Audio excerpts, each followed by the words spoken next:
നമസ്കാരം, ചലച്ചിത്ര യൂട്യൂബ് ചാനലിലേക്ക് എല്ലാവർക്കും സ്വാഗതം. അപ്പൊ നമ്മൾ ഇന്ന് ഡിസ്കസ് ചെയ്യുന്നത് ASMന് വേണ്ടിയിട്ടുള്ള പ്രീവിയസ് ഇയർ ക്വസ്റ്റ്യൻ ആണ്. അപ്പൊ കുറച്ച് ദിവസമായിട്ട് നമ്മൾ പ്രീവിയസ് ഇയർ ക്വസ്റ്റ്യൻസ് ആണ് നോക്കിക്കൊണ്ടിരിക്കുന്നത്. അപ്പൊ നിങ്ങൾ എക്സാമിന് പോകുന്നവര് 2-ാം തീയതി 9-ാം തീയതി നമുക്ക് എക്സാം വരുന്നുണ്ട്. പോകുന്നവർ എന്ത് ചെയ്യുക, ഒരു 2021 മുതലുള്ള ഒരു 10th പ്രിലിംസും 10th മെയിൻസിന്റെ ക്വസ്റ്റ്യൻസ് ഒന്ന് നോക്കിയിട്ട് വേണം പോകാനായിട്ട്. അപ്പൊ ഞാൻ അത് പറഞ്ഞിട്ടുണ്ടായിരുന്നു, നമ്മൾ കുറച്ച് ദിവസമായിട്ട് ക്വസ്റ്റ്യൻസ് നോക്കുന്നുണ്ട് കേട്ടോ. പിന്നെ അറ്റ്ലീസ്റ്റ് എന്താ നോക്കിയിട്ട് പോകേണ്ട, അവസാനം നോക്കിയിട്ട് പോകേണ്ട കുറച്ച് ടോപ്പിക്കുകളുടെ ഒരു വീഡിയോയും ചെയ്തിട്ടുണ്ട്. അതെങ്കിലും നോക്കിയിട്ട് പോവുക. കറണ്ട് അഫയേഴ്സിന് കുറച്ചധികം പ്രാധാന്യം കൊടുത്ത് പഠിക്കുക. ഇനിയുള്ള ദിവസങ്ങളിൽ ഒന്ന് റിവൈസ് ചെയ്താൽ മതി. അപ്പൊ നമുക്ക് ഇന്നൊരു എന്ത് ചെയ്യാം, 10th ഒരു പ്രിലിംസിന്റെ ക്വസ്റ്റ്യൻ ആണ് ഞാനിന്ന് നോക്കുന്നത്. കുറച്ച് സ്റ്റേറ്റ്മെന്റ് ടൈപ്പ് ഒക്കെ കൂടുതലായിട്ടുള്ള ഒരു ക്വസ്റ്റ്യൻസ്. അപ്പൊ നമുക്ക് A7 നമ്മൾ അതാണ് പ്രതീക്ഷിക്കുന്നത്. പിന്നെ 20 മാർക്ക് നമുക്ക് കറണ്ട് അഫയേഴ്സ് അവർ സിലബസിൽ പറഞ്ഞിട്ടുണ്ട്. അതൊക്കെ കൊണ്ട് എന്ത് ചെയ്യുക, കറണ്ട് അഫയേഴ്സ് കുറച്ച് എന്ത് ചെയ്യുക, നന്നായിട്ട് പഠിക്കുക. നമ്മുടെ ചാനൽ ആരെങ്കിലും സബ്സ്ക്രൈബ് ചെയ്യാൻ ബാക്കിയുണ്ടെങ്കിൽ ചാനലിലൂടെ ഒന്ന് സബ്സ്ക്രൈബ് ചെയ്യുക. പിന്നെ നമ്മുടെ ചലഞ്ചർ ആപ്പ് ഡൗൺലോഡ് ചെയ്യാനുള്ള ലിങ്ക് താഴെ ഡിസ്ക്രിപ്ഷൻ ബോക്സിൽ കൊടുത്തിട്ടുണ്ട്. അപ്പൊ അതുകൂടെ ഒന്ന് ഡൗൺലോഡ് ചെയ്യുക. അത് കോഴ്സുകളെല്ലാം അവൈലബിൾ ആണ്. അപ്പൊ നിങ്ങൾക്ക് അങ്ങനെ പഠിക്കണമെങ്കിൽ അങ്ങനെ പഠിക്കാം. അപ്പൊ നമുക്കിന്ന് ഡിസ്കസ് ചെയ്യാം. അപ്പൊ ഇത് 2024 ഡിസംബർ 28 നടന്ന പ്രിലിമിനറി 10th ക്വസ്റ്റ്യൻ ആണ് കേട്ടോ. പ്രിലിമിനറി ആണെങ്കിൽ അത്യാവശ്യം നല്ല ക്വാളിറ്റി ക്വസ്റ്റ്യൻസ് ആണ്. ഇച്ചിരി സ്റ്റേറ്റ്മെന്റ് ആണ് എല്ലാം. അപ്പൊ അതുകൊണ്ട് തന്നെ നിങ്ങൾക്ക് എന്ത് ചെയ്യും, ഇതിന് ഉപകാരപ്പെടും. അതുകൊണ്ട് തന്നെയാണ് ഇത് എടുത്തിരിക്കുന്നത് കേട്ടോ. ഒന്നാമത്തെ ക്വസ്റ്റ്യൻ നമുക്ക് നോക്കാം. ഒന്നാമത്തെ ക്വസ്റ്റ്യൻ, വൈകുണ്ഠ സ്വാമികളെ സംബന്ധിച്ചുള്ള താഴെ പറയുന്ന പ്രസ്താവനകൾ ശരിയായവ കണ്ടെത്തുക. ഓക്കെ, ശരിയായവ കണ്ടെത്തുക എന്നാണ്. ഒന്നാമത്തേത് 1908 തിരുവനന്തപുരം ജില്ലയിലെ കൊല്ലൂർ ഗ്രാമത്തിൽ ജനിച്ചു. രണ്ടാമത്തേത് അദ്ദേഹത്തിന്റെ വിശ്വാസ സംഹിത അയ്യാവഴി എന്നറിയപ്പെടുന്നു. അരുൾനൂൽ അദ്ദേഹത്തിന്റെ രചനയാണ്. കണ്ണാടി പ്രതിഷ്ഠ നടത്തി. ഇത്രയാണ് തന്നിട്ടുള്ളത്. ഇതിൽ ശരിയായവയാണ് നമുക്ക് കണ്ടുപിടിക്കേണ്ടത് കേട്ടോ. അപ്പൊ നമുക്കിതിൽ തെറ്റായിട്ടുള്ളത് ഒന്നാമത്തേത് തെറ്റാണ്, ബാക്കിയെല്ലാം എന്ത് തന്നെയാണ്, ശരിയാണ്. അപ്പൊ ഓപ്ഷൻ 2, 3, 4 ശരിയാണ് കേട്ടോ. അപ്പൊ ഞാൻ ജസ്റ്റ് എന്ത് ചെയ്യും, നിങ്ങൾക്ക് ക്വസ്റ്റ്യൻ കാണുമ്പോൾ തന്നെ നിങ്ങൾ എന്ത് ചെയ്യും, നിങ്ങൾക്ക് കിട്ടുന്നുണ്ടോ നോക്കുക ആൻസർ. അപ്പൊ ഞാൻ ജസ്റ്റ് ആൻസർ പറഞ്ഞു പോവുകയാണ് ചെയ്യുന്നത്. അപ്പൊ നമുക്ക് കൂടുതലായിട്ട് ഓരോ ഓപ്ഷനും എടുത്ത് ഡിസ്കസ് ചെയ്യാനുള്ള സമയമില്ല. 100 മാർക്കിന്റെ ഒരു 100 ക്വസ്റ്റ്യൻസ് ഉണ്ട്. അപ്പൊ അതെല്ലാം ഡിസ്കസ് ചെയ്യണം. സോ അതുകൊണ്ട് എന്ത് ചെയ്യാം, നമ്മൾ റിവിഷൻ പീരീഡ് ആയതുകൊണ്ട് തന്നെ നിങ്ങൾ ജസ്റ്റ് ക്വസ്റ്റ്യൻ നോക്കുമ്പോൾ നിങ്ങൾക്ക് ആൻസർ കിട്ടുന്നുണ്ടോ എന്ന് നോക്കുക കേട്ടോ. ഓക്കെ, അടുത്തത് അതുപോലെ വയനാട്ടിൽ ബ്രിട്ടീഷുകാർക്കെതിരായി നടന്ന കുറിച്യ കലാപത്തെ പറ്റി താഴെ പറയുന്നതിൽ തെറ്റായ പ്രസ്താവനയാണ് ചോദിച്ചിരിക്കുന്നത്. തെറ്റായതാണ്. കലാപം നടന്നത് 1812 കലാപത്തെ അടിച്ചമർത്താൻ ബ്രിട്ടീഷുകാർ രാമനമ്പിയെയാണ് നിയോഗിച്ചത്. കലാപത്തിന്റെ പ്രധാന നേതാവായ പാലിയത്തച്ഛനെ ബ്രിട്ടീഷുകാർ വധിച്ചു. വട്ടത്തൊപ്പിക്കാരെ നാട്ടിൽ നിന്നും പുറത്താക്കൂ എന്ന മുദ്രാവാക്യം കലാപകാരികൾ ഉയർത്തി. അപ്പോ ഉത്തരം വരുന്നത് C ആണ്. അതായത് 2, 3 മാത്രമാണ് തെറ്റ്. 2, 3 മാത്രമാണ് തെറ്റ്. 1, 4 എന്താണ്, ശരിയാണ്. അടുത്ത ചോദ്യം, 2024 സാഹിത്യത്തിനുള്ള നൊബേൽ സമ്മാനം ലഭിച്ച ഹാൻ കാങ്ങിനെ കുറിച്ച് താഴെ കൊടുത്ത പ്രസ്താവനകൾ ശരിയായവ ഏതെന്നാണ് കേട്ടോ. കറണ്ട് അഫയേഴ്സിന് പ്രാധാന്യം കൊടുക്കുന്നത് കൊണ്ട് തന്നെ ASMന് എന്ത് ചെയ്യുക, ഈ നൊബേൽ പ്രൈസ്, ഓസ്കാർ, കായിക പുരസ്കാരങ്ങള്, സാഹിത്യ പുരസ്കാരങ്ങള്, അപ്പോയിന്റ്മെന്റുകള്, മന്ത്രിമാര്, കേന്ദ്രവും കേരളവും, ബജറ്റും രണ്ടും കേന്ദ്രവും കേരളവും, അങ്ങനെ എല്ലാം പഠിച്ചിട്ട് വേണം പോവാനായിട്ട്. പിന്നെ ഈ ബ്രിക്സ് പോലുള്ള സംഘടന, ബ്രിക്സ്, നാറ്റോ പോലുള്ള അതൊക്കെ പഠിക്കാൻ, തീംസ് ഒക്കെ ഒന്ന് നോക്കിയിട്ട് പോവാ കേട്ടോ. അപ്പൊ ഇത് സാഹിത്യ നൊബേൽ ലഭിക്കുന്ന ആദ്യത്തെ ദക്ഷിണ കൊറിയൻ സ്വദേശിയാണ്. സാഹിത്യ നൊബേൽ നേടുന്ന ആദ്യ ഏഷ്യൻ വനിത. ദി വെജിറ്റേറിയൻ എന്ന നോവലിന് മാൻ ബുക്കർ പുരസ്കാരം നേടി. ദി വൈറ്റ് ബുക്ക് അവരുടെ ആത്മകഥാപരമായ രചനയാണ്. ഇതൊക്കെയാണ് തന്നിരിക്കുന്നത്. ഇതിൽ എന്താണ്, എല്ലാം ശരിയാണ് കേട്ടോ. അപ്പൊ D ആണ് ഓപ്ഷൻ, എല്ലാം ശരിയാണ്. താഴെ പറയുന്നതിൽ ശരിയായ ജോഡി കണ്ടെത്തുക എന്നാണ് കേട്ടോ. വർഷങ്ങൾ തന്നിട്ടുണ്ട്, അത് നടന്നത് എന്താണെന്ന് തന്നിട്ടുണ്ട്. അപ്പൊ അതില് കറക്റ്റ് ആയിട്ടുള്ളതാണ്, ശരിയായ ജോഡിയാണ് ചോദിച്ചിരിക്കുന്നത്. 4ാമത്തതിന്റെ ഉത്തരം വരുന്നത് എന്താണ്, 1 കറക്റ്റ് ആണ്, 2 കറക്റ്റ് ആണ്, 3 കറക്റ്റ് അല്ല, 4 കറക്റ്റ് ആണ്. അപ്പൊ 1, 2, 4 ആണ് ഉത്തരം, A ആണ്. അടുത്ത നേരത്തെ പറഞ്ഞ ബ്രിക്സിനെ പറ്റിയൊരു ക്വസ്റ്റ്യൻ ആണ്. ബ്രിക്സ് ഉച്ചകോടിയുമായി ബന്ധപ്പെട്ട് താഴെ കൊടുത്തിരുന്നതിൽ പ്രസ്താവനകൾ ശരിയായത് ഏതെന്നാണ് ചോദിച്ചിരുന്നത്. 16ാം ഉച്ചകോടിയാണ് കസാനിൽ നടന്നത്. അപ്പോ ഒന്നാമത്തെ ഓപ്ഷൻ 16ാം ഉച്ചകോടിയാണ് കസാനിൽ നടന്നത്. കസാൻ സ്ഥിതി ചെയ്യുന്നത് ചൈനയിലാണ്, കസാൻ സ്ഥിതി ചെയ്യുന്നത് റഷ്യയിലാണ് കേട്ടോ. അടുത്ത ബ്രിക്സിന്റെ ആസ്ഥാനം ന്യൂഡൽഹിയാണ്. ബ്രിക്സിന്റെ ആസ്ഥാനം ന്യൂഡൽഹി അല്ല. നമ്മൾ ബ്രിക്സിനെ പറ്റി മാത്രമായിട്ടൊരു വീഡിയോ ചെയ്തിട്ടുണ്ട് കേട്ടോ, അത് കണ്ടിട്ട് പോവാം. 2009 ബ്രിക്സ് രൂപം കൊണ്ടത്. അപ്പോ ശരിയായതാണ് ചോദിച്ചിരിക്കുന്നത്. അപ്പൊ 1ഉം 4ഉമാണ് ശരി. 1ഉം 4ഉം ഓപ്ഷൻ വരുന്നത് D ആണ് കേട്ടോ. അടുത്ത താഴെ കൊടുത്തിരിക്കുന്ന എഴുതാം, ISROയുമായി ബന്ധമുള്ള ശരിയായ പ്രസ്താവന കണ്ടെത്തുക എന്നാണ് പറഞ്ഞിരിക്കുന്നത്. അപ്പോ ISRO സ്ഥാപിച്ചത് 1998 കൽക്കത്തയില് അല്ല. അത് ചോദിക്കുന്നത് ശരിയായതാണ് അല്ലെ. അടുത്ത ഇതിന്റെ ആദ്യത്തെ ചെയർമാൻ വിക്രം സാരാഭായി ആയിരുന്നു. വിക്രം സാരാഭായി സ്പേസ് സെന്റർ സ്ഥിതി ചെയ്യുന്ന എവിടെ തന്നെയാണ്? തിരുവനന്തപുരം തന്നെയാണ്. അപ്പൊ 3ഉം 4ഉമാണ് ശരി. 3ഉം 4ഉം ഓപ്ഷൻ വരുന്നത് ബി ആണ്. അടുത്തത് സ്വാതന്ത്ര്യ സമര കാലത്ത് മലബാറിൽ പ്രസിദ്ധീകരിച്ച അൽ അമീൻ പത്രവുമായി ബന്ധപ്പെട്ട് താഴെ കൊടുത്തിരുന്ന പ്രസ്ഥാനം ശരി ഏത് എന്നുള്ളതാണ് ചോദ്യം. അബ്ദുറഹ്മാൻ സാഹിബിന്റെ നേതൃത്വത്തിലാണ് ആരംഭിച്ചത്. 1924 ഒക്ടോബർ 12-നാണ് ആരംഭിച്ചത്. ഓക്കെ, അതും ശരിയാണ്. ഇത് രണ്ടും ശരിയാണ് കേട്ടോ. പത്രത്തിന്റെ ഓഫീസ് സ്ഥിതി 1939 ബ്രിട്ടീഷ് സർക്കാർ പത്രം നിരോധിച്ചു. പത്രത്തിന്റെ ഓഫീസ് സ്ഥിതി ചെയ്യുന്നത് താനൂരിലായിരുന്നു. അപ്പൊ ആദ്യത്തെ 3ഉമാണ് ശരി. 1ഉം 2ഉം 3ഉം ശരി. Option A. താഴെ കൊടുത്തിരുന്നാൽ തെറ്റായ ജോഡി കണ്ടെത്തുക എന്നുള്ളതാണ്. പുരസ്കാരങ്ങളും ആൾക്കാരുടെ പേരുമുണ്ട്. ആർക്കൊക്കെയാണ്? അപ്പോ എഴുത്തച്ഛൻ പുരസ്കാരം NS മാധവനാണ്. വയലാർ അശോകൻ ചെരുവിലാണ്. കേരള ജ്യോതി പുരസ്കാരം MK സാനുവാണ്. ഓടപ്പിള്ളാർക്കല്ല വിനയചന്ദ്രൻ. അപ്പൊ ഡി മാത്രം തെറ്റാണ്. താഴെ കൊടുത്തിരിക്കുന്ന സംഭവങ്ങളുടെ ശരിയായ കാലഗണന ക്രമമാണ് ചോദിച്ചിരിക്കുന്നത് കേട്ടോ. അപ്പോ അതിർത്തി ഗാന്ധിയുടെ മരണം, മലബാർ കലാപം, ക്ഷേത്രപ്രവേശന വിളംബരം, ജവഹർലാൽ നെഹ്റുവിന്റെ മരണം, ഇത്രയാണ് തന്നിരിക്കുന്നത്. ഇത് നമ്മൾ കാലക്രമേണ എഴുതണം. അതിന്റെ ഒന്നാമത്തേത് നടന്നത് എന്തായിരിക്കും? മലബാർ കലാപമാണ് ഒന്നാമത്തത്. അത് കഴിഞ്ഞിട്ട് ക്ഷേത്രപ്രവേശന വിളംബരം, അത് കഴിഞ്ഞിട്ട് ജവഹർലാൽ നെഹ്റുവിന്റെ മരണം, അത് കഴിഞ്ഞിട്ടാണ് അതിർത്തി ഗാന്ധിയുടെ മരണം. അപ്പോ മലബാർ കലാപം ആദ്യം. 2, 3, 4, 1 ഓപ്ഷൻ എ ആണ് ആൻസർ വരുന്നത്. ഓക്കെയാണ്. അടുത്തത് കൊച്ചി മെട്രോയുമായി ബന്ധപ്പെട്ട് താഴെ കൊടുത്ത പ്രസ്താവനകൾ ശരിയായ ഏതെന്നാണ് ചോദിച്ചിരിക്കുന്നത്. കൊച്ചി മെട്രോയുടെ ഉദ്ഘാടനം ചെയ്യപ്പെട്ടത് എന്നാണ്? 2017 ജൂൺ 17-നാണ്. KMRL ആണ് ഇതിന്റെ പ്രവർത്തന ചുമതല നിർവഹിക്കുന്നത്.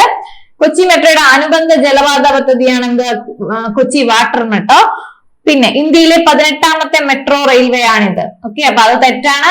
3 ആദ്യത്തെ 3 ശരിയായിട്ടുള്ളത്. 1ഉം 2ഉം 3ഉമാണ് ശരിയായിട്ടുള്ളത്. അടുത്ത ചോദ്യം, കിബുൾ ലംജാവോ ദേശീയോദ്യാനം സ്ഥിതി ചെയ്യുന്നത് എവിടെയെന്ന് ചോദിച്ചാൽ മണിപ്പൂരിലാണ്. 11 മണിപ്പൂരിലാണ്.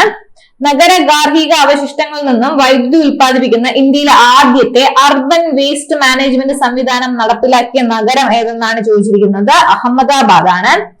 ജൂൺ മാസത്തിൽ തുടങ്ങി സെപ്റ്റംബർ മാസം വരെ നീണ്ടു നിൽക്കുന്ന ഇന്ത്യയിലെ കാർഷിക കാലത്തെയാണ്. ജൂൺ തൊട്ട് സെപ്റ്റംബർ വരെയാണ്. ഏതാണ്? ഖാരിഫ് വിളയാണ്. അടുത്ത അവശിഷ്ട പർവ്വതങ്ങൾക്ക് അല്ലെങ്കിൽ റെസിഡ്യൂവൽ പർവ്വതങ്ങൾക്ക് ഉദാഹരണം ഏതെന്നാണ് ചോദിച്ചിരിക്കുന്നത്. ഏതാണ്? ആരവല്ലിയാണ്. അടുത്ത ചോദ്യം, ക്രിസ്റ്റലൈൻ കായാന്തരിക ശിലകളിൽ നിന്നും ഘാതന ഫലമായി ഉണ്ടാകുന്ന മണ്ണിനത്തിന്റെ പേരാണ് ചോദിച്ചിരിക്കുന്നത്. ചുവപ്പ് മണ്ണ് അല്ലെങ്കിൽ റെഡ് സോയിൽ. എന്താണ്? ചുവപ്പ് മണ്ണ് അല്ലെങ്കിൽ റെഡ് സോയിൽ ആണ് കേട്ടോ. അടുത്ത ഇലക്ട്രിക് കേബിൾ, ഇലക്ട്രോണിക്സ്, രാസവ്യവസായങ്ങൾ ഉപയോഗിക്കുന്ന കോപ്പർ നിക്ഷേപം കൂടുതലായി കണ്ടുവരുന്ന സംസ്ഥാനം ഏതെന്നാണ് ചോദിച്ചിരിക്കുന്നത്. മധ്യപ്രദേശാണ് ഉത്തരം. അടുത്ത ചോദ്യം, കൽക്കരിയുടെ ഉന്നതമായ വകഭേദമാണ് ചോദിച്ചത്. 17 ആന്ത്രസൈറ്റ് ആണ് കേട്ടോ. മേൽക്കൂര മഴവെള്ള ശേഖരണ നിയമം മൂലം നിർബന്ധമാക്കിയ ആദ്യ സംസ്ഥാനം ഏതെന്ന് ചോദിച്ചാല് തമിഴ്നാടാണ്. അടുത്ത മെക്സിക്കോയിലെ വെട്ടിച്ചൂട്ട് കൃഷി അറിയപ്പെടുന്നത് എന്താണെന്ന് ചോദിച്ചാൽ മിൽപ്പ.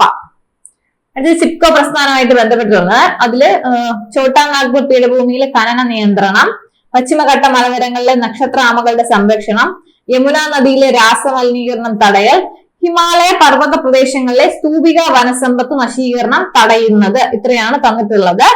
നമുക്ക് എന്തുമായിട്ടാണ് ചിപ്കോ പ്രസ്ഥാനം ചേർത്ത് വായിക്കാൻ പറ്റുന്നത്? ഹിമാലയ പർവ്വത പ്രദേശങ്ങളിലെ സ്തൂപിക വനസമ്പത്ത് നശീകരണം തടയുന്നതുമായിട്ട് ബന്ധപ്പെട്ടാണ്.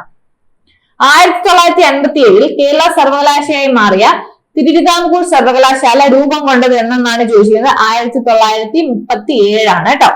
അടുത്ത പ്രവർത്തിക്കുക അല്ലെങ്കിൽ മരിക്കുക. അപ്പൊ ഇത് എന്തുമായിട്ട് ബന്ധപ്പെട്ടിട്ടാണ് മുദ്രാവാക്യം ആര് ഗാന്ധിജി ഉയർത്തിയതെന്നാണ് ചോദിച്ചിരിക്കുന്നത്. നമുക്ക് എല്ലാവർക്കും അറിയാം എന്താണ് ക്വിറ്റ് ഇന്ത്യ സമരം. സ്ഥിരം ക്വസ്റ്റ്യൻ ആണ്. അടുത്ത താഴെ പറയുന്ന കൃതികൾ ശ്രീനാരായണ ഗുരുവിന്റെ അല്ലാത്ത കൃതിയാണ് ചോദിച്ചിരിക്കുന്നത്. ഏതാണ്? വേദാധികാര നിരൂപണമാണ് കേട്ടോ. അല്ലാത്തതാണ് ചോദിച്ചിരിക്കുന്നത്. അടുത്ത 24 ദേശീയ വിദ്യാഭ്യാസ ദിനമായ നവംബർ 11 താഴെ പറയുന്നതിൽ ആരുമായിട്ട് ബന്ധപ്പെട്ടിരിക്കുന്നു എന്നാണ്. മൗലാന അബ്ദുൽ കലാം ആസാദുമായിട്ട് ബന്ധപ്പെട്ടിരിക്കുന്നു കേട്ടോ. അടുത്ത ചുവടെ നൽകിയിരിക്കുന്ന സാഹിത്യകാരന്മാരിൽ ജ്ഞാനപീഠ പുരസ്കാരം ലഭിക്കാത്ത മലയാള സാഹിത്യകാരനാണ് ചോദിച്ചിരിക്കുന്നത്. അക്കിത്തം കിട്ടിയിട്ടുണ്ട്. MD വാസുദേവൻ. അപ്പം ഉത്തരം എന്താണ്? ഒളപ്പമണ്ണ സുബ്രഹ്മണ്യൻ നമ്പൂതിരിക്ക് എന്ത് കിട്ടിയിട്ടില്ല? ജ്ഞാനപീഠ പുരസ്കാരം ലഭിച്ചിട്ടില്ല. അത് ജസ്റ്റ് നമുക്ക് കാണുമ്പോൾ തന്നെ അറിയാം ഇവർക്ക് 3 കിട്ടിയിട്ടുണ്ട് എന്നുള്ള കാര്യം നമുക്ക് അറിയുന്നുണ്ട്. അത് പെട്ടെന്ന് കിട്ടും. അടുത്ത 26ാമത്തെ ചോദ്യം, ഇന്ത്യയിലെ വിദ്യാഭ്യാസ രംഗവുമായി ബന്ധപ്പെട്ട കമ്മീഷനുകളാണ് കേട്ടോ. ആ കമ്മീഷനുകൾ കുറച്ച് തന്നിട്ടുണ്ട്. അത് ഏതൊക്കെയാണ് ശരി എന്നാണ് നമ്മൾ എഴുതേണ്ടത് കേട്ടോ. അപ്പോ വിദ്യാഭ്യാസവുമായിട്ട് ബന്ധപ്പെട്ട് രാധാകൃഷ്ണൻ കമ്മീഷനും കോത്താരി കമ്മീഷനുമാണ് ഉള്ളത്. അടുത്ത് തെബാഗ കർഷക തൊഴിലാളി സമരം നടന്നത് എവിടെയാണ് എന്നാണ് ചോദിച്ചിരിക്കുന്നത്. എവിടെയാണ്? ബംഗാളിലാണ്. ഓക്കെ. അടുത്ത ചോദ്യം, ഇന്ത്യൻ നവോത്ഥാനത്തിന്റെ പിതാവ് ആരാണ്? രാജാറാം മോഹൻ റോയ് ആണ്. ഇന്ത്യയിൽ താഴെ പറയുന്നതിൽ എവിടെയാണ് ഡെൻമാർക്കുകാർ ആധിപത്യം സ്ഥാപിച്ചിരുന്നതെന്നാണ് ചോദിച്ചിരിക്കുന്നത്. എവിടെയാണ്? ട്രാൻകിബാർ. താഴെ നൽകിയുള്ള സംഭവങ്ങൾ തെറ്റായതാണ് ചോദിച്ചിട്ടുള്ളത് കേട്ടോ. കുണ്ടറ വിളംബരം 1809 ആറ്റിങ്ങൽ കലാപം 1721 തന്നെയാണ്. കുളച്ചൽ യുദ്ധം 1741 ആണ്. അതാണ് ഇത് 1812. കുറിച്യ കലാപമാണ് 1812 ഇത് 10. അപ്പൊ തെറ്റായതാണല്ലോ ചോദിച്ചത്. അപ്പൊ ഉത്തരം ഡി ആണ് കേട്ടോ. മൗലിക ചുമതലകളുമായി ബന്ധപ്പെട്ട് താഴെ നൽകിയിരിക്കുന്ന പ്രസ്ഥാനങ്ങൾ ശരിയായവയാണ് ചോദിച്ചിരിക്കുന്നത്. 31 എന്താണ് 1, 3 നമുക്ക് ഉത്തരം വരുന്നത്. 1, 3. അടുത്ത ദേശീയ ഗീതവുമായി ബന്ധപ്പെട്ട് താഴെ തന്നിരിക്കുന്നവയിൽ ശരിയായവ ഏതെന്നാണ് ചോദിച്ചിരിക്കുന്നത്. ബങ്കിം ചന്ദ്ര ചാറ്റർജിയാണ് എഴുതിയത്. ഹിന്ദി ഭാഷയിലല്ല. ദേശീയ ഗാനത്തിനുള്ള തുല്യ പദവിയാണ് ഗീതത്തിനുള്ളത്. അപ്പൊ 1, 3 നമുക്ക് കറക്റ്റ് ആയിട്ടുള്ളത്. ഓക്കെ. അടുത്ത മനുഷ്യാവകാശ കമ്മീഷനെ കുറിച്ച് ശരിയായതാണ്. 1993 protection of human rights act പ്രകാരമാണ് നിലവിൽ വന്നത്. അത് ശരിയാണ്. ആദ്യ ചെയർമാൻ ജസ്റ്റിസ് രംഗനാഥ മിശ്ര ആയിരുന്നു. 1993 ഡിസംബർ 13 ആദ്യ കമ്മീഷൻ നിലവിൽ വന്നു. ചെയർമാന്റെ കാലാവധി 3 വർഷം അല്ലെങ്കിൽ 70 വയസ്സാണ്. അപ്പൊ 1, 2, 4 ഉത്തരം കേട്ടോ. അടുത്ത 2024 കേരള പ്രഭ പുരസ്കാരത്തിന് അർഹരായവർ ആരൊക്കെയെന്നാണ്. ഇതിൽ ഉത്തരം വരുന്നത് എസ് സോമനാഥും ഭുവനേശ്വരിയുമാണ്. അപ്പോ കേരളപ്രഭ, കേരള ജ്യോതി എന്നൊക്കെ പറഞ്ഞിട്ടുണ്ട്. ഒരു കുറച്ചധികം ഉണ്ടായിരുന്നു. അപ്പോ ഇതാണ് കഴിഞ്ഞ നേരത്തെ നമ്മൾ നോക്കിയത് ഒരു ചേരും പിടിച്ചെടുക്കാൻ MK സാനുവിൻ ഉണ്ടായിരുന്നു കേരള ജ്യോതി. അതുപോലെ ആണ് ഇത്. അപ്പൊ അതിന് കിട്ടിയത് എല്ലാരും കറക്റ്റ് ആയിട്ട് കുറച്ചേ ഉള്ളൂ. ഒരു 8 പേര് പഠിക്കാനേ ഉള്ളൂ. അപ്പൊ അത് കഴിഞ്ഞ് കേരള പുരസ്കാരങ്ങളെല്ലാം നമുക്ക് പഠിക്കാൻ പറ്റും കേട്ടോ. ആ ചോദ്യം, 25 മുതൽ 28 വരെയുള്ള വകുപ്പുകളിൽ ഉറപ്പ് നൽകുന്നത് മതസ്വാതന്ത്ര്യത്തിൽ പെടാത്തത് ഏതെന്നാണ് ചോദിച്ചിരിക്കുന്നത്. ഉത്തരം ഡി ആണ് കേട്ടോ. അതായത് ന്യൂനപക്ഷങ്ങൾക്ക് സ്വന്തമായി വിദ്യാഭ്യാസ സ്ഥാപനങ്ങൾ സ്ഥാപിക്കുന്നതിനും നടത്തുന്നതിനുമുള്ള അവകാശമാണ് കേട്ടോ. അടുത്ത ബ്രിക്സ് നടന്നത് എവിടെയാണെന്നാണ് ചോദിച്ചിരിക്കുന്നത്. നേരത്തെ നമ്മൾ ഡിസ്കസ് ചെയ്തു. കസാനിലാണ്. കസാനിലെ റഷ്യയിലാണ് കേട്ടോ. കുറിച്യ ലഹളയുമായി ബന്ധപ്പെട്ട് ശരിയായ പ്രസ്താവനകൾ എഴുതുക എന്നാണ് പറഞ്ഞിരിക്കുന്നത്. അപ്പൊ 1812 ലഹള ഉണ്ടായത്. വയനാട് ജില്ലയിലെ കുറിച്യ കുമ്പാര വിഭാഗത്തിൽപ്പെട്ടവരാണ് ലഹളയ്ക്ക് നേതൃത്വം നൽകിയത്. പ്രധാന നേതാവ് രാമനമ്പി ആയിരുന്നു. ബ്രിട്ടീഷ് ഈസ്റ്റ് ഇന്ത്യ കമ്പനി മലബാറിൽ നടപ്പിലാക്കിയ ജനവിരുദ്ധ നികുതി നയങ്ങൾക്കെതിരെ നടത്തിയ ലഹളയാണ് എന്ത് കുറിച്യ ലഹള എന്ന് പറയുന്നത്. അപ്പൊ ഇതിൽ കറക്റ്റ് ആയിട്ടുള്ളത് 1, 3, 4 കേട്ടോ. 1, 3, 4 കറക്റ്റ് ആണ് കേട്ടോ. കേരളത്തിലെ ആദ്യത്തെ വനിതാ മാസിക ആണെന്ന് ചോദിച്ചു കഴിഞ്ഞാല് കേരളീയ സുഗുണ ബോധിനി. എന്താണ്? കേരളീയ സുഗുണ ബോധിനിയാണ് കേട്ടോ. അടുത്ത വിവരാവകാശ കമ്മീഷനുമായി ബന്ധപ്പെട്ട് ശരിയായവയാണ്. വിവരാവകാശ പ്രസ്ഥാനത്തിന്റെ പ്രവർത്തനങ്ങൾക്ക് തുടക്കം കുറിച്ചത് എവിടെ തന്നെയാണ്? രാജസ്ഥാനിലാണ്. മസ്ദൂർ കിസാൻ ശക്തി സംഘടന എന്ന സംഘടനയാണ് നേതൃത്വം നൽകിയത്. 2025 ഒക്ടോബർ 12 നിലവിൽ വന്നു. എല്ലാം ശരിയാണ്. 2024 ഉപതെരഞ്ഞെടുപ്പ് നടക്കുന്ന നിയമസഭാ മണ്ഡലങ്ങളാണ് ചോദിച്ചിരുന്നത്. അത് അപ്പം നടന്നതാണ്. ഇത് അപ്പോ കറണ്ട് അഫയേഴ്സിൽ ഉണ്ടായിരുന്നത്. പാലക്കാടും ചേലക്കരയായിരുന്നു. കേരളത്തിൽ പടിഞ്ഞാറോട്ടൊഴുകുന്ന നദികളുടെ എണ്ണം. സാധാരണ കിഴക്കോട്ട് ഒഴുകുന്നതാണ് ചോദിക്കുന്നത്. കിഴക്കോട്ട് 3 അറിയാം. സോ അതുകൊണ്ട് നമ്മള് പടിഞ്ഞാറോട്ട് 41. 2 സംസ്ഥാനങ്ങളുമായി അതിർത്തി പങ്കിടുന്ന കേരളത്തിലെ ഏക ജില്ല ഏതെന്ന് ചോദിച്ചു കഴിഞ്ഞാല് വയനാടാണ്. കേരളത്തിലെ ആദ്യത്തെ ജലവൈദ്യുത പദ്ധതി ഏതെന്ന് ചോദിച്ചാല് പള്ളിവാസലാണ്. കേരളത്തിൽ ഏറ്റവും കൂടുതൽ കാണപ്പെടുന്ന മണ്ണിന്റെ മേലെന്ന് ചോദിച്ചു കഴിഞ്ഞാൽ ലാറ്ററൈറ്റ് മണ്ണാണ്. റെഡ് ഡാറ്റ ബുക്കിൽ ഇടം നേടിയ കേരളത്തിലെ വന്യജീവി സങ്കേതം ഏതെന്ന് ചോദിച്ചാല് പറമ്പിക്കുളമാണ് കേട്ടോ. അടുത്ത ആത്മവിദ്യാ സംഘം സ്ഥാപിച്ചത് ഏതെന്ന് ചോദിച്ചാല് വാഗ്ബടാനന്ദൻ. ആകെയുള്ള ലോക്സഭാ സീറ്റുകൾ എത്രയെന്ന് ചോദിച്ചാല് 20 ഓക്കെ. അതുപോലെ തന്നെ കേരള സംസ്ഥാന ജലവിഭവ വകുപ്പ് മന്ത്രി ആരെന്ന് ചോദിച്ചാല് 48 റോഷി അഗസ്റ്റിനാണ്. 1986 കേരളം രൂപീകരിക്കുമ്പോൾ എത്ര ജില്ല ഉണ്ടായിരുന്നു എന്നാണ് ചോദിച്ചിരിക്കുന്നത്. 5 ജില്ലകളാണ് ഉണ്ടായിരുന്നത്. കേരള നവോത്ഥാനത്തിന്റെ വഴിത്തിരിവായ അരുവിപ്പുറം പ്രതിഷ്ഠ നടത്തിയ സാമൂഹിക പരിഷ്കർത്താവ് ആരെന്നാണ് ചോദിച്ചിരിക്കുന്നത്. ആരാണ്? ശ്രീനാരായണ ഗുരുവാണ്. അടുത്ത കേരളത്തിലെ ആദ്യത്തെ റെയിൽപാത നിർമ്മിക്കപ്പെട്ട വർഷം 1861. പയ്യന്നൂരിൽ വെച്ച് നടന്ന കോൺഗ്രസ് സമ്മേളനത്തിന്റെ അധ്യക്ഷൻ ആരായിരുന്നു എന്നാണ് ചോദിച്ചിരിക്കുന്നത്. ആരായിരുന്നു? ജവഹർലാൽ നെഹ്റു ആയിരുന്നു. തിരുവിതാംകൂറിലെ രാഷ്ട്രീയ പക്ഷവുമായി ബന്ധമല്ലാത്തത് ഏതെന്നാണ് ചോദിച്ചിരിക്കുന്നത്. 53 കീഴറിയൂർ ബോംബ് കേസാണ്. അടുത്ത വൈക്കം സത്യാഗ്രഹത്തിന് നേതൃത്വം വഹിച്ചത് ആരെന്ന് ചോദിച്ചാല് ടി കെ മാധവൻ. അടുത്ത 1817 ഗൗരി പാർവതിബായി പുറപ്പെടുവിച്ച വിളംബരത്തിൽ ശ്രദ്ധേയമായ പരിഷ്കാരം എന്തായിരുന്നു എന്നാണ് ചോദിച്ചിരിക്കുന്നത്. പ്രൈമറി വിദ്യാഭ്യാസം സൗജന്യമാക്കി. യോഗക്ഷേമ സഭ രൂപീകരിക്കുന്നതിന് നേതൃത്വം നൽകിയത് ആരെന്ന് ചോദിച്ചു കഴിഞ്ഞാല് 56ന്റെ ഉത്തരം VT ഭട്ടതിരിപ്പാടാണ്. 1920 മഞ്ചേരിയിൽ നടന്ന മലബാർ രാഷ്ട്രീയ സമ്മേളനത്തിൽ ഉൾപ്പെടാത്ത വിഷയമാണ് ചോദിച്ചിരിക്കുന്നത്. ജനസംഖ്യാനുപാതമാ സംവരണം, അതാണ് ഉൾപ്പെടാത്തത്. അപ്പൊ ആദ്യം നമ്മൾ ഉൾപ്പെട്ടത് അറിഞ്ഞാലേ ഉൾപ്പെടാത്തത് എഴുതാൻ പറ്റുള്ളൂ കേട്ടോ. മലയാള ഭാഷയിലെ ആദ്യ നിഘണ്ടു ആരുടെ സംഭാവനയായിരുന്നു? സ്ഥിരമായിട്ട് നമ്മൾ ആദ്യം മുതൽ പഠിക്കുന്നതാണ്. അർണോസ് പാതിരിയുടേതാണ്. അടുത്ത 1809 കുണ്ടറ വിളംബരം പുറപ്പെടുവിച്ചത് ആരെന്ന് ചോദിച്ചാല് നമുക്കറിയാമല്ലോ, എല്ലാവർക്കും അറിയാം, വേലുത്തമ്പി ദളവയാണ്. 1859 ജെയിംസ് ഡാറ ടയർ ഫാക്ടറി സ്ഥാപിച്ച സ്ഥലം ഏതെന്ന് ചോദിച്ചു കഴിഞ്ഞാല് എവിടെയാണ്? ആലപ്പുഴ. ജീവമണ്ഡലത്തിലെ ജൈവ സമ്പന്നത സൂചിപ്പിക്കുന്ന ജൈവ വൈവിധ്യം എന്ന പദം ആദ്യമായി ഉപയോഗിച്ചത് ആരെന്ന് ചോദിച്ചാല് വാൾട്ടർ ജി റോസൺ. അമ്മയുടെയും ഗർഭസ്ഥ ശിശുവിന്റെയും രക്തം കൂടിക്കലരാതെയുള്ള പദാർത്ഥ വിനിമയത്തിന് സഹായിക്കുന്ന ഭാഗം ഏതെന്ന് ചോദിച്ചു കഴിഞ്ഞാൽ ഇതാണ് പ്ലാസന്റയാണ്. കോശഭിത്തിയുടെ എല്ലാ ഭാഗത്തും ഒരുപോലെ കട്ടി കൂടിയ തരം കോശങ്ങൾ ചേർന്ന കല ഏതെന്നാണ് ചോദിച്ചിരിക്കുന്നത്. സ്ക്ലീറൻ കൈമയാണ് കേട്ടോ, സ്ക്ലീറൻ കൈമ. ചെറുകുടലിനകത്തെ പോഷകാഗീരണത്തിനുള്ള പ്രതല വിസ്തീർണം അനേകം മടങ്ങ് വർദ്ധിപ്പിക്കാൻ സഹായിക്കുന്ന ഭാഗം ഏതെന്നാണ് ചോദിച്ചിരിക്കുന്നത്. ഏതാണ്? വില്ലസുകളാണ് കേട്ടോ. ഇതെല്ലാം പ്രീവിയസ് ഇയർ ക്വസ്റ്റ്യൻ തന്നെയാണ് കേട്ടോ. പ്രീവിയസ് ഇയർ ആയിട്ട് ഒരുപാട് തവണ ചോദിച്ചിട്ടുള്ള ക്വസ്റ്റ്യൻസ് ആണ് ഇതൊക്കെ. പിന്നെ വൃക്കയിലേക്ക് രക്തം കൊണ്ടുവരുന്ന കുഴൽ ഏതെന്ന് വെച്ചാൽ വൃക്ക ധമനിയാണ്. അടുത്ത് നേത്രവൈകല്യങ്ങൾ ശരിയായ പ്രസ്താവനയാണ് ചോദിച്ചിരിക്കുന്നത്. കണ്ണിന്റെ ലെൻസിന്റെ ഇലാസ്തികത നഷ്ടപ്പെടുന്ന പോലെ വരുന്ന രോഗമാണ് സിറോഫ്താൽമിയ എന്നാണ്. അടുത്ത വിറ്റാമിൻ ബിയുടെ കുറവ് നിശാന്തതയ്ക്ക് കാരണമാകുന്നു. കണ്ണിനുള്ളിൽ മർദ്ദം കൂടുന്ന അവസ്ഥയാണ് എന്ത്? ഗ്ലൂക്കോമ. കണ്ണിലെ ലെൻസ് അതാര്യമാകുന്ന അവസ്ഥയാണ് എന്ത്? തിമിര. അപ്പൊ 3ഉം 4ഉമാണ് ശരിയായിട്ടുള്ളത്. ന്യൂക്ലിയസ് ഇല്ലാത്ത ഏകകോശ ജീവികൾ ഉൾപ്പെടുന്ന വിഭാഗം ഏതെന്നാണ് ചോദിച്ചിരിക്കുന്നത്. മൊനീറയാണ്. അടുത്ത വിവാകാരത്വം ഏത് ഹോർമോണിന്റെ ഏറ്റക്കുറച്ചിലുമായി ബന്ധപ്പെട്ട അവസ്ഥയാണ്? സൊമാറ്റോട്രോപ്പിൻ കേട്ടോ. അടുത്ത ചോദ്യം കോശ ശ്വസനവുമായി ബന്ധപ്പെട്ട ശരിയായ പ്രസ്താവനയാണ് ചോദിച്ചിരിക്കുന്നത്. ഉത്തരം ഗ്ലൈക്കോളിസിസിൽ ഗ്ലൂക്കോസ് പൈറുവിക് ആസിഡായി മാറുന്നു എന്നുള്ളതാണ് ശരി. വിട്രിയസ് ദ്രവം മനുഷ്യ ശരീരത്തിലെ ഏത് അവയവത്തിലാണ് കാണപ്പെടുന്നതെന്ന് ചോദിച്ചാല് കണ്ണിലാണ്. ജനറേറ്ററിൽ നടക്കുന്ന ഊർജ പരിവർത്തനമാണ് ചോദിച്ചിരിക്കുന്നത്. ജനറേറ്ററിൽ നമ്മൾ എന്താണ് വൈദ്യുതി ഉത്പാദിപ്പിക്കുകയാണല്ലോ ചെയ്യുന്നത്, അത് ആദ്യം മനസ്സിലാക്കുക. അപ്പൊ എന്താണ് വൈദ്യുതി ഉത്പാദിപ്പിക്കുമ്പോൾ അത് എവിടെ നിന്നാണ്? വൈദ്യുതി ഊർജ്ജമായിട്ട് മാറുന്ന 2 എണ്ണമാണ് നമ്മുടെ ഓപ്ഷനിലുള്ളത്. സൗരോർജ്ജവും യാന്ത്രികോർജ്ജവുമാണ്. അത് 2 വൈദ്യുതോർജ്ജമാണ്. അപ്പം സൗരോർജ്ജം സൂര്യനിൽ നിന്നാണ്. അപ്പൊ ജനറേറ്ററിൽ സൂര്യനിൽ നിന്നല്ലല്ലോ കിട്ടുന്നത്, യാന്ത്രികോർജ്ജമാണെന്ന് അങ്ങനെ ചിന്തിച്ചു എഴുതാം കേട്ടോ. അടുത്ത ന്യൂക്ലിയർ റിയാക്ടറിലെ ഇന്ധനം ഏതെന്നാണ് ചോദിച്ചിരിക്കുന്നത്. സമ്പുഷ്ട യുറേനിയമാണ്. വസ്തുവിന്റെ പ്രവേഗം ഇരട്ടിയായാൽ ഗതികോർജം 4 മടങ്ങാകും. കൂട്ടത്തിൽ പെടാത്തതാണ് ചോദിച്ചിരിക്കുന്നത്. ത്വരണം, സാന്ദ്രം, വേഗമാണ് കൂട്ടത്തിൽ പെടാത്തത്, സ്പീഡ്. അന്തരീക്ഷമർദ്ദം അളക്കാൻ ഉപയോഗിക്കുന്ന ഉപകരണത്തിന്റെ പേര് ബാരോമീറ്റർ ആണ്.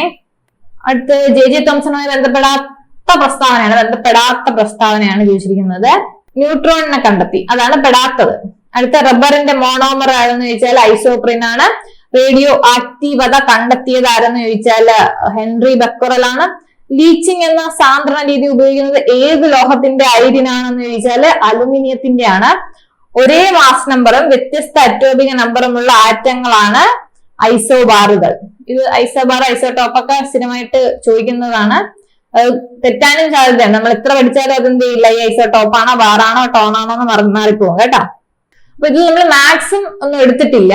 അപ്പൊ നിങ്ങൾക്ക് മാത്സ് വേണമെങ്കിൽ നിങ്ങൾ പറഞ്ഞാല് കഴിഞ്ഞ ക്വസ്റ്റ്യൻ പേപ്പറിൽ മാത്സ് നമ്മൾ ഉൾപ്പെടുത്തിയപ്പോൾ ജസ്റ്റ് ആൻസർ പറഞ്ഞു പോവുകയാണ് ചെയ്തത്. അത് നിങ്ങൾക്ക് ചെയ്തു വേണമെങ്കിൽ ചെയ്തു തരാം. നിങ്ങൾ എന്ത് ചെയ്യാം, ഇതിൽ കുറച്ച് നമുക്ക് സ്റ്റേറ്റ്മെന്റ് ടൈപ്പാണ് ഒത്തിരി കിട്ടിയത് അല്ലെ. അപ്പൊ ഇതുപോലത്തുള്ള ക്വസ്റ്റ്യൻസ് കുറച്ച് നന്നായിട്ട് നോക്കിയിട്ട് പോകും. നമുക്കറിയില്ല, ഫസ്റ്റ് സ്റ്റേജ് കഴിഞ്ഞാൽ മാത്രമേ നമുക്ക് അറിയാൻ പറ്റൂ എങ്ങനെയാണ് ചോദിക്കുന്നതെന്ന്. നല്ലതാണോ, നല്ല എളുപ്പമുള്ള ക്വസ്റ്റ്യൻ ആണോ, അത് തന്നെ ആയിരിക്കണം സെക്കൻഡ് സ്റ്റേജിനൊന്നും പറയാൻ പറ്റത്തില്ല. അപ്പൊ എന്ത് ചെയ്യുക, നന്നായിട്ട് പഠിക്കുക, പ്രീവിയസ് ഇയർ ക്വസ്റ്റ്യൻസ് നോക്കുക, ലാസ്റ്റ് നോക്കാനുള്ള ടോപ്പിക്കുകൾ മാത്രം നോക്കുക, റിവൈസ് ചെയ്യുക, നന്നായിട്ട് പോയി എക്സാം എഴുതുക. എല്ലാവർക്കും all the best. Thank you.